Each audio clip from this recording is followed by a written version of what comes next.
kringum BLM, í kringum þessi opnu landamæri, þá allir ofur umburalindir. En hann, næstu 100 árum áður, var búinn að skrifa sína kenningar það að það þversögn í umburalindi. Þversögnin svo að þú ert umburalindur gagnvart öllum nema þeim sem eru óumburalindir. Þá ertu eins óumburalindur og þú getur.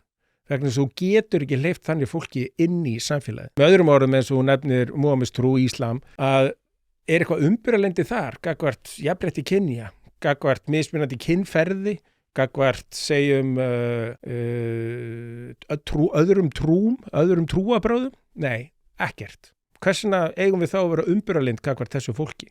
Þetta alveg gengur í berhögg við það sem Popper sagði og menn almennt álíta sé bara svona common sense. Já, og þetta eins og ég hef nú sagt einhvern tímann áður að mjög einkennilegt að við erum að sjá frétta innslög frá það sem jafnvel fólk sem að segjast að berjast fyrir kvenréttindum og öðru að koma fram og segja það er alveg hræðileg þróun í Afganistan, það er alveg hræðileg þróun í Pakistan varðar réttindi kvenna og annað. En svo erum við með þá hugmynd að strax og fólk kemst yfir landamærin til Evrópu eða Íslands, að þá erum við sjálfkrafa, eins og þú segir, umburðarlind gagnvart þessu, undir þeim formerkjum að við erum að fara að taka á móti þessu fólki og við þurfum að koma til móts við þeirra sjónarmið. Þrátt fyrir það að gagnrýna þessi sjónarmið þegar þau eiga sér stað erlendis. Já. Það var svo skemmtilegt, við hittist nú á þessum GATT fyrirlestri og þá sagði hann að Queers for Palestine var eins og Chickens for KFC, að þetta svona bara í alvörunni, áttuðu ykkur ekki á því